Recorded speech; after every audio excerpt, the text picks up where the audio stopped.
de las que tenemos seleccionadas, que de alguna manera muestra y es elocuente en función de lo que sería esa visión, por ejemplo, de las diferencias del pasado con el presente. Aquí, por ejemplo, esta lámina nos habla de la inflación y el consumo de los hogares. Ahí estaríamos viendo, por ejemplo, cómo en el año 89 nosotros tuvimos una inflación que llegó al 84%.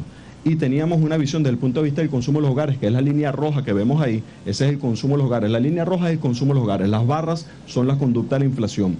Veíamos cómo precisamente en toda la Cuarta República, el final de la Cuarta República, había una inflación desatada y vemos ahí, por ejemplo, la brecha que se hable en la capacidad de consumo de los hogares y lo que es la condición de inflación. Nosotros aún con la inflación, que es un combate que estamos teniendo producto de la guerra económica, ahí vemos precisamente cómo nuestro pueblo tiene capacidad adquisitiva.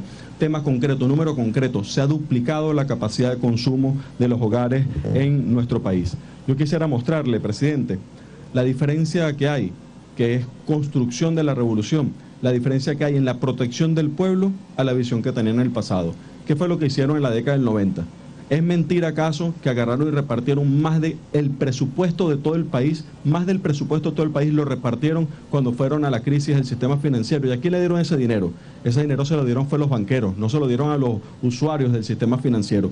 Todo el presupuesto del país lo dieron precisamente a los banqueros. Pero mira, aquí hay un dato que es la inflación y la pobreza en la Cuarta República y la Revolución, comparada uno a uno, con los mismos indicadores de ellos. Ahí cuando vemos los datos, los dos primeros corresponden a periodos de la Cuarta República.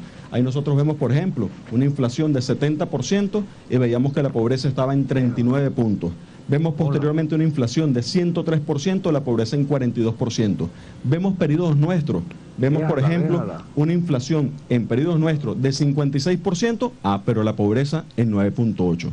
Una diferencia de comportamiento, esa es la diferencia ética de una construcción de una economía distinta, que es una diferencia fundamental de la economía socialista, que es una economía con ética. La economía del capitalismo jamás puede concebir precisamente el término de la ética. Solamente otra referencia de otros indicadores que nosotros rara vez mostramos, y son indicadores vinculados al tema económico, el dato, por ejemplo, del Producto Interno Bruto y la inversión. Esto es un dato sumamente importante. Si nosotros vemos ahí, por ejemplo, la lámina, nosotros normalmente vemos algunos indicadores que tenemos que revisarlos.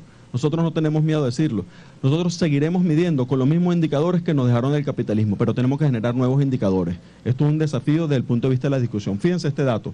Cuando nosotros contrastamos el Producto Interno Bruto y vemos, por ejemplo, cómo se ha comportado ese Producto Interno Bruto, es lo que está en la mancha azul de fondo, vemos que ha sido constante el crecimiento del Producto Interno Bruto de nuestro país. Claro, nosotros vemos normalmente el dato vinculado a la diferencia porcentual. Hay que decir, el Producto Interno